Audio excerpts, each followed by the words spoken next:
مجھے والد صاحب میرے والد صاحب مجھ پر بہت غصہ کرتے ہیں، چھوٹی چھوٹی باتوں پر مجھ سے ان کی بد اخلاقی ہو جاتی ہے، کوئی گناہ تو نہیں، اللہ سے معافی مانگنی پڑتی ہے۔ دیکھو ماں باپ کا تو بہت بڑا حق ہے، لیکن یہ ایک حقیقت ہے کہ بعض دفعہ ماں باپ کی طرف سے بھی یقیناً بہت زیادتی ہوتی ہے، وہ بلا وجہ اولاد کو ٹارچر کرتے ہیں۔ یہ ہم نے بھی اسی سوسائٹی میں پڑھے ہیں نا، پلے بڑے ہیں، تو ہم نے بھی دیکھا ہے۔ تو باپ کو چاہیے کہ اگر بچہ آپ کا ہے تو کوئی اصلاح کرنے کا بھی ایک طریقہ ہوتا ہے، اس کو اتنا ٹارچر بات بات پہ کبھی، یعنی بعض گھروں میں دیکھے، زیادہ تر تو ایسا نہیں ہوتا، تو ایسی صورت میں جو ابا کی غلطی ہوتی ہے وہ ٹھیک ہی نہیں ہو رہے ہوتے۔ اب مثال کے طور پر ایک بچے نے غلطی کی ہے، پہلی بات تو آپ دنیا کو نہ بتائیں، آپ اپنے بچے کو لوگوں کے سامنے رسوا نہ کریں، بچوں پہ بہت بڑی قیامت گزرتی ہے اس سے، کیونکہ باپ کی بات کو لوگ بڑی ویلیو دیتے ہیں۔ اب بچہ سنتا ہے یار میرا ابا ہی میری عزت نہیں کروا رہا لوگوں کے سامنے، تو اس سے شیطان کو بچے کو باپ کے خلاف ورغلانے کا موقع ملتا ہے۔ تو باپ کو کبھی بھی اپنے بچے کو لوگوں کے سامنے رسوا، گھر کی بات گھر کے اندر رکھو، رشتے داروں کے ابے یہ ایسا ہے، ابے یہ یوں ہے، ابے یہ یوں ہے، تو بس سمجھ لو اب وہ بہت کم چانس ہے اس کے ٹھیک ہونے کا۔ اس کی گھر میں اس کو عزت دو، گھر میں آپ ٹھیک ہے اس کو سمجھاؤ ڈانٹو، بعض دفعہ تانے بھی دینے پڑتے ہیں، لان تان بھی کرنی پڑتی ہے، ایسے ایسے مارکیٹ میں اولاد بھی تو عجیب عجیب ٹائپ کی آ رہی ہے۔ دوسری بات یہ کہ باپ کو بھی چاہیے اصلاح کے جذبے سے کوئی بات بتائے نا، اصلاح کے جذبے سے۔ میں آپ کو اپنا بتاؤں، میرے ماشاءاللہ ابھی ایک تو یاد نہیں رہتا، 16 17 جو بھی ہیں حساب کتاب، سوتےلے ووتےلے ملا کے تھوڑا سا کنفیوژن ہو جاتی ہے کہ ٹوٹل کتنے بن رہے ہیں، خیر۔ تو اب ان میں بہت سے بڑے بھی ہو گئے ہیں، میں نے زندگی میں یعنی میرے 20 سال تو میرے خیال ہو گئے ہوں گے میرے جب سے بچے پیدا ہونا شروع ہوئے تھے، تو کچھ بچے شادی بھی ہوگی، میری بیٹیوں کی بھی شادی ہو گئی۔ میں نے اس 20 سال کے عرصے میں اپنے بچوں کو شاید 2 دفعہ پوری زندگی میں کسی بچے پہ ہاتھ اٹھایا ہو، وہ بھی 1 یا 2 تھپڑ، یا بہت زیادہ 3 تھپڑ سے زیادہ نہیں مارا ہوگا، وہ بھی نماز نہ پڑھنے پر۔ سمجھ میں آ رہی بات؟ اور ایک بچے کے میں نے 2 3 تھپڑ مارے تھے، وہ بالکل بھی اسکول نہیں جا رہا تھا، جب اسکول کا موقع آتا نا وہ ایسے بن جاتا جیسے اس پہ پتہ نہیں کوئی دجال نکل آیا ہے، دجال کہیں سے دریافت ہو گیا، اور یہ اس کی ٹینشن میں نہ ٹیوشن پڑھ کے دے رہا، نہ یہ ان کا استاذ بھی یہی بیٹھے ہوئے۔ تو جب بہت زیادہ ہو گئے پھر بھی میں نے کہا نہیں بھائی، آرام سے چلا جائے گا۔ گھر والوں نے کہا بھائی تھوڑا سختی کریں، تو روزانہ اسکول نہیں جا رہا ہے، پڑھ کے ہی نہیں دے رہا۔ پھر مجھے اپنا زمانہ یاد آیا کہ میں بھی نہیں جاتا تھا، تو ابا نے ایک دفعہ طبیعت سے اگلے پچھلے گناہ میرے معاف کر دیے تھے، تو اگلے دن سے جانا شروع ہو گیا تھا میں، ٹھیک ہے نا۔ مجھے وہ واقعہ یاد آ رہا، لیکن میں نے کہا نہیں، بچوں پہ ہاتھ نہیں اٹھتا یار، بچے ایسے پیارے ہوتے ہیں، ایسے معصوم ہوتے ہیں، تو دل ہی نہیں چاہتا ان کو یار، ان کی کیا، وہ تو غلطی بھی کر رہے ہیں تو ہمیں تو اس پہ بھی ہنسی آ رہی ہوتی ہے۔ صبح جب وہ اٹھتا تھا نا ایسے جیسے قبر سے کسی مردے کو اکھاڑ رہے ہو، مجھے ہنسی آتی تھی اس پہ کہ یار اس پہ موت آ رہی ہے۔ ادھر ابا کے بیانات ہو رہے ہیں، فجر کی نماز تکبیر، اور بچے کی حالت کیا ہے، اس کو اٹھا رہے ہیں تو ایسے لگ رہا ہے جیسے پتہ نہیں اس کو یہ ہو رہا ہے میں ابا کے گھر میں پیدا کیوں ہو گیا کہ مجھے فجر پڑھنی پڑ رہی ہے۔ تو اب 8 9 سال اس کی عمر تھی، تو زیادہ ہو گیا۔ پھر میں نے کہا یار یہ بالکل ہی اسکول نہیں جا رہا ہے، تو پھر ایک دن ہم نے طبیعت کا مطلب 4 5 تھپڑ لگائے ہوں گے، اس سے زیادہ نہیں، تو چند دن کے لیے جانا شروع ہو گیا۔ پھر وہی پوستی پن، نہیں جا رہا میں نے کہا بھاڑ میں جائے، نہیں جائے، ٹماٹر بیچے گا یہ، جاؤ، کیونکہ اب یہ تھوڑی کہ جنگلی بن جائے یار، بچوں کو مار مار کے نہیں لگ رہا ہے کہ ہر آدمی کو ہر کام کے لیے اللہ نے پیدا نہیں کیا۔ پھر اس کو حفظ میں ڈالا، حفظ ہی نہیں کر کے دے رہا۔ دوسرا بھائی ہے ماشاءاللہ، ٹھکا ٹھک نکل گیا، حافظ بن گیا، تراویح پڑھائی اس دفعہ اس نے گھر میں، یہ والا پڑھ کے ہی نہیں دے رہا، جو کام بولو اس پہ پتہ نہیں۔ پھر میں نے ڈاکٹر کو بتایا، میں نے کہا کوئی سیٹنگ تو نہیں آؤٹ ہوئی بھائی اس کی کوئی ملٹی وٹامن دی ہے اس نے، کوئی طاقت کی دوا دی ہے، ابھی میرا ارادہ ہے اس کو ساری سیٹنگ کروا لوں، کوئی وٹامن شٹامن بھی بعض دفعہ آگے پیچھے ہو جاتے ہیں بچوں کے، تو ایک ٹیسٹ کروانے کا میرا ارادہ ہے کہ لیب میں ٹیسٹ کروا دوں، کوئی کمی ہو رہی ہے۔ لیکن پھر بھی اگر نہیں ہوگا تو پھر بھائی ہم کیا کریں گے، بس اس پہ خوش ہوں گے، الحمدللہ سٹا نہیں لگاتا، الحمدللہ غلط لڑکوں میں بیٹھ نہیں رہا ہے، بڑا ہو جائے گا خود ہی اپنا مستقبل سمجھ لے گا۔ ابھی تو بس یہ کرو کہ غلط صحبت میں نہ بیٹھے، نہ پڑھے یار، نہیں پڑھ کے دے رہا، سب لوگوں کو اللہ نے پڑھنے کے لیے پیدا نہیں کیا۔ تو میرے گھر والے کہہ رہے تھے کہ اس کے ٹماٹر بکوانے اس سے کیا کرنا ہے، اس کو کچھ تو کہیں تو لگاؤ۔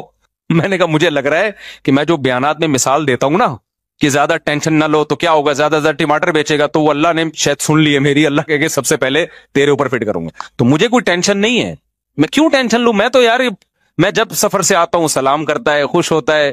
بچے تو ایسے ہی ہوتے ہیں نا، ابا کے آنے سے کھلونے، ابھی بقرعید ہے وہ شور مچا کے رکھا ہوا ہے، گائے چاہیے گائے چاہیے گائے چاہیے۔ تو ہمیں تو جب یہ بچوں سے یہ خوشی مل رہی ہے تو بڑے ہو کے بھی بہت سے پڑھ لیتے ہیں۔ میں تو بڑے ہو کے ہی پڑھا ہوں بھائی، بچپن میں تو ہم نہیں پڑھے، ہم نے تو بچپن میں پٹے بھی، مارے بھی کھائیں، اسکول تو جانا شروع ہو گئے تو پڑھ کے پھر ہم تو پڑھ لکھ لو کچھ کام کے بن جاؤ گے۔ میں نے تو بڑے ہو کے پڑھائی شروع کی ہے، حفظ بھی میں نے بڑے ہو کر کیا ہے، بچپن میں حفظ نہیں کیا۔ بڑے ہو کر میں پورے مولوی بننے کے بعد میں نے حفظ کیا ہے, ٹھیک ہے نا, اپنے طور پر حفظ کر لیا. تو جب شوق ہوتا ہے تو سب کچھ ہے. اگر چترول لگا لگا کے بچے کو آپ نے انسان بنانے کی کوشش کی نا تو پتہ نہیں کیا بن جائے گا وہ. ہاں, نشے وال میں نہ بیٹھنے دو کہ بچہ چرس پی رہا تھا, آپ نے کہا, محبت سے سمجھایا, دوبارہ چرس پینے لگا, اب نہیں, یہ چیز برداشت کے قابل نہیں ہے, پھر تو اس کو بند کرنا پڑے گا گھر کے اندر. پھر بھی مار دھاڑ کے بجائے کوئی اور طریقے اختیار کرو, گھر میں بند کر دو اس کو, بری ایکٹیویٹیز سے روکو. سمجھتے ہو کہ نہیں سمجھتے ہو؟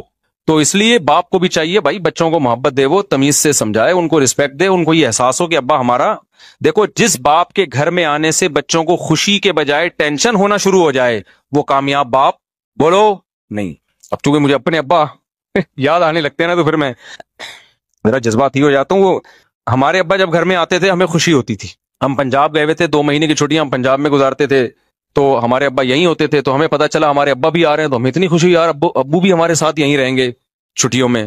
تو اگر کوئی کسی باپ کے گھر میں آنے سے بچوں کو ہو رہی ہے خوشی تو اس کا مطلب وہ ابا کیا ہے, صحیح ہے. اور جہاں بچوں کو یار ابا ہے نا پھر آ رہے ہیں, ٹھیک ہے نا, تو یہ مطلب ہے کہ یہ ہو سکتا ہے ابا میں فالٹ ہو. بعض دفعہ اولاد میں بھی فالٹ ہوتا ہے, وہ ایسی الٹی حرکتیں کر رہے ہوتے ہیں کہ ابا کے آنے سے پتا ہے کہ ڈانٹ پڑے گی, لیکن یہ ابا کے بھی تھوڑے سے فالٹ ہونے کی علامت ہے. تو بچپن سے کنٹرول کرو, بری صحبت سے بچاؤ. بچہ فطرت پہ پیدا ہوتا ہے, حدیث میں آتا ہے کل مولود یولد علی الفطرہ, ہر بچہ نیک ہی پیدا ہوتا ہے, اس کو ماحول بگاڑتا ہے.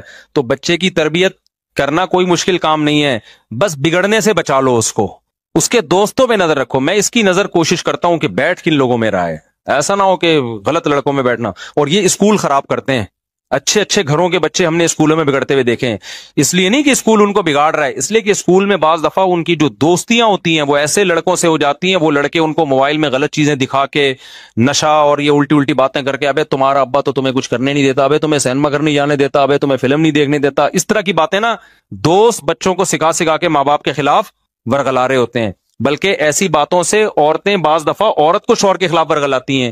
میرے سامنے ایک طلاق کا کیس آیا, ایک میاں بیوی کی بہترین زندگی گزر رہی تھی, آسٹریلیا میں تھے وہ, شوہر آسٹریلیا سے موو کر کے, اب بہت پرانا قصہ ہو گیا, بہت مشکل ہے کہ اصل تک پہنچے. وہ شوہر آسٹریلیا سے موو کر کے جاب کے سلسلے میں بینکاک آ گئے. وہ بندہ کہتا ہے کہ میں نے اپنی بیوی, کہتا ہے میری بیوی کے ساتھ بہت اچھی گزر رہی تھی, تو کہتا ہے کہ میں نے کیا کیا, اپنی بیوی کو ایک درس قرآن میں بھیجنا شروع کر دیا. اب درس قرآن سے تو اور محبت پیدا ہوگی نا, لیکن الٹا کام شروع ہو گیا. کہہ رہے میری بیگم کیا ہوئی, اس کے جو تیور ہیں نا روزانہ میں نے دیکھا بدل رہے ہیں. اس کی مجھ سے وہ محبت نہیں جو پہلے تھی, اور مجھ سے مطالبہ شروع کرنے لگی آسٹریلیا رہنا ہے مجھے. تھائی لینڈ آسٹریلیا کی نسبت تو تھوڑا سا کم لیول کا ہے نا, اور مجھے یہاں نہیں رہنا, مجھے فلانی ملک میں رہنا ہے, اور یہ کہہ رہے ساری ضرورتیں پوری کر رہا ہوں. میں حیران تھا کہ درس قرآن میں جا کے بگڑ کیوں رہی ہے. پتہ یہ چلا کہ وہاں کچھ خواتین بیٹھی ہوئی ہیں جنہوں نے اس سے دوستی لگا لی ہے, اور وہ اس کو ورغلا رہی ہیں. آئی بات سمجھ میں؟ درس میں تو یہی میاں بیوی کے حقوق بیان کیے جا رہے ہیں, درس دینے والے بھی بڑے اچھے آدمی تھے, لیکن عورت کیا کر رہی ہے, وہاں کوئی فسادی عورت تھی, وہ کیا کر رہی ہے, تو بھائی تم آسٹریلیا جیسے کنٹری کو چھوڑ کر یہاں آ گئی, تمہارا دماغ خراب ہے. اب وہ بندے کی مجبوری ہے, وہ کہہ رہے آسٹریلیا کا ماحول تھائی لینڈ سے زیادہ خراب تھا ان کے بقول, وہاں بچے کے بگڑنے کا چانس. تھائی لینڈ میں گیا ہوں, دو دفعہ گیا ہوں. تھائی لینڈ میں مخصوص علاقے تو ہیں جہاں بہت زیادہ بے حیائی ہے. نارمل جو گھروں کے حالات ہیں وہ یورپ سے اچھے ہیں, یعنی بچے آرڈر پہ نہیں بگاڑے جاتے وہاں پہ. تبھی انڈیا کی بہت ساری فیملیز تھائی لینڈ موو کر گئی ہیں. تو کوئی بھی بینکاک یا تھائی لینڈ جا رہا ہو نا تو فوراً فتوا نہ لگا دیا کرو عیاشی کرنے جا رہا ہے. بعض دفعہ عیاشی سے بچنے کے لیے جا رہا ہوتا ہے, کیونکہ دنیا کے حالات اس سے بھی زیادہ خراب ہو چکے ہیں بہت سے علاقوں کے.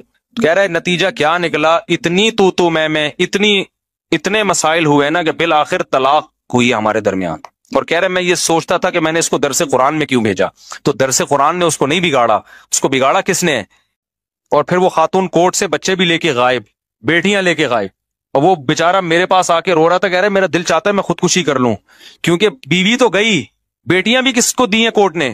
ایک پاکستانی عدالت میں کیس چلا تھا, نیشنل یہیں کے تھے, وہ پاکستان آ گئی تھی, پھر پاکستان سے بچوں کو لے کے آسٹریلیا چلی گئی, اور پھر پتہ نہیں آسٹریلیا کے کورٹ سے کیا کیا یا پاکستان سے کیا, مجھے پورا واقعہ یاد نہیں. کہہ رہے بچوں سے بھی گیا میں, اور بیٹیاں یاد کر کے نا ڈپریشن میں. کہہ رہے میں تھائی لینڈ چھوڑ نہیں سکتا, میری جاب اس ٹائپ کی ہے کہ میں چھوڑوں گا تو میں مسائل ہو جائیں گے.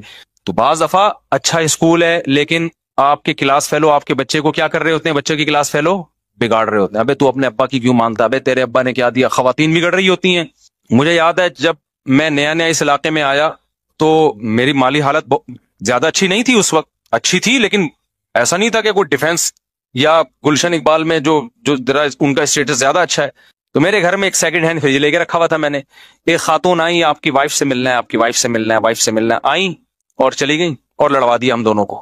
میں حیران ہوں یار ان کو ہو کیا گیا. وہ خاتون نے کیا ہے, میاں آپ کے ممبر پہ باتیں تو بڑی بڑی بیویوں کی حقوق کی کرتے ہیں, یہ فریج لے کے دیا ہوا ہے آپ. یہ بات ہوگی 2004 کی یا 3 کی, اور مسجد کا گھر تھا, مسجد والوں نے گھر دیا ہوا تھا مجھے. مسجد والے بھی آپ کو پتا ہے جو گھر دیتے ہیں نا اس میں چونا ہوتا ہے, نہ کوئی یہ بھی نہیں تھا بہت ہی. وہ تو اب میں نے ریپیئر کروا کے, کچھ گھر تو اب بھی مسجد کا ہے لیکن کچھ اس کو ریپیئر کروا کے صحیح کر, تاکہ کوئی خاتون آگے لڑوائے تو نہیں کم از کم. ٹھیک ہے. تو وہ خاتون آئی. اب میرے گھر والوں سے نا میں دیکھ رہا ہوں کہ تیور ٹھیک نہیں ہے. اس کے پیچھے جب تحقیق کی تو پتا چلا کہ وہ خاتون آئی ہیں اور بول رہی ہیں تمہارے میاں ممبر پہ تو بیویوں کے حقوق. اس وقت بھی میرے بیانات تو ہوتے تھے, یوٹیوب نہیں تھا, لیکن ویسے لوگوں میں بیانات شیئر ہوتے تھے, جاتے تھے آڈیو کے ذریعے, اور بہت سی خواتین بیان سننے آتی تھیں. فریج دیکھو یہ لے کے دیا ہوا ہے, اور گھر میں صوفے دیکھو. اچھا مجھے میرا خیال ہے صوفے بھی نہیں تھے, میں نے گاؤں تکیے رکھے ہوئے تھے, جیسے پٹھان لوگ نہیں ہوتے رکھتے وہ اپنے اس میں قالین, ہم اسی پہ خوش تھے بھائی, پٹھانوں والا اسٹائل ہے بھائی. اور یہ صوفے بھی نہیں لے کے دیے ہوئے, اور یہ بھی نہیں دیا ہوا, اور وہ بھی نہیں. گھر والوں کا دماغ ایسا خراب کیا نا. پھر میں نے سمجھایا ہی ہوگا, میرا خیال ہے کہ یہ اگر یہ عورت نیک ہوتی تو یہ آ کے سمجھاتی کہ ماشاءاللہ بھائی فریج بھی ہے گھر میں الحمدللہ. ٹھیک ہے نا, بھلے سیکنڈ ہینڈ ہے لیکن تو عورت کا کام آگ لگانا بھی ہے, آگ بجھانا بھی. تو وہ خواتین جو میرا بیان نہیں سن رہی وہ فائر بریگیڈ میں جاب نہیں کر سکتی, کیونکہ ان کا کام آگ لگانا ہے, آگ بجھانا نہیں ہے. لیکن جو خواتین بیان سن رہی ہیں وہ ایسا نہیں کرتی, دیندار عورت نہیں کرتی ایسا. تو بچوں کو وہ خلاصہ یہ نکلا کہ ابا کو چاہیے بھائی بچوں کو طنز تانے نہ کیا کرو, بہت اس سے آگے معاملہ خراب چلتا ہے.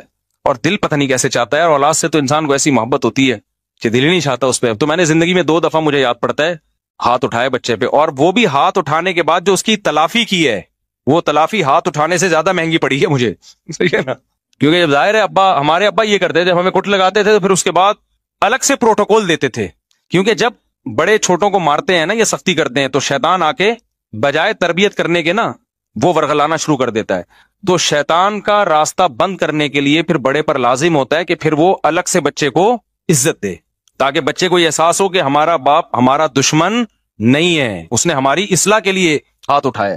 تو ہمارے ابا سے بھی ہم نے تو بہت ہی کٹ کھائی ہے اپنے ابا سے الحمدللہ. اس زمانے میں کٹ کا دور تھا, اب تو بچوں میں وہ فینسی قسم کی مرغی جیسے بچے پیدا ہو رہے ہیں. ہم نے تو پائپوں سے مارے کھائی ہیں, ان کو پتا ہے ہمارے ابا کتنے سخت تھے, تو پائپوں سے الحمدللہ طبیعت سے کٹے ہیں, لیکن ہمارے دل میں منفی جذبات نہیں آتے تھے. پھر ابا بعد میں بٹھا کے اتنی محبت, اور وہ پھر تھوڑا سا خرچہ پان گٹکے کا, پان گٹکا نہیں تھا یہ نہیں خرچہ دیتے. تو جب ایسے ہو تو پھر بچے کی تلافی کرنی چاہیے, اس کو پھر کیا کرنا چاہیے, تھوڑے سے پروٹوکول بھی دیں, پیسے ویسے دے دیں تاکہ وہ خوش ہو جائے. پھر دیکھو پیسوں سے کر کیا رہا ہے, ایسا نہ ہو جا کے سٹے لگا رہا ہو دوبارہ. لیکن بہرحال اولاد پر یہی ہے کہ ابا اچھے ہوں یا ابا برے ہوں, اس نے اگر جنت کمانی ہے تو ہر قیمت پہ ابا کو برداشت کرے. ٹھیک ہے نا, وہ یہ نہ دیکھے میرے ابا مجھے محبت دے رہے ہیں یا نہیں دے رہے, وہ دیکھیں یار میرا باپ ہے, میری جنت کیا ہے, میری جنت اللہ نے اس کو خوش کرنے میں رکھی ہے. وہ یہ چیز ہے نا, یہ تو اولاد کے لیے. اور پھر بھی اگر حالات صحیح نہیں ہو رہے نا, ابا بیٹے کی چپکی لش چل رہی ہے, ابا ہر وقت آنے, ابا ٹھیک نہیں ہوگے دے رہے اور آپ سے برداشت سے معاملہ باہر ہو رہا ہے, تو پھر کنارہ کشی اختیار کر لینی چاہیے. کیونکہ بڑے گناہ سے بچنے کے لیے ضروری ہے کہ آپ, گناہ تو نہیں ہے یہ, کیونکہ کنارہ کشی قطع تعلق نہیں ہے, بلکہ الگ رہنا شروع کر دیں, آپ ابا سے تعلق رکھیں. بڑی نیکی یہ ہے کہ ابا کے ساتھ رہیں, لیکن یہ بڑی نیکی ذریعہ بن رہی ہے بڑے گناہ کا. تو بڑے گناہ سے بچنے کے لیے ضروری ہے کہ وہ بڑی نیکی کو آپ چھوڑ دیں. تو بالغ ہونے کے بعد ابا کے ساتھ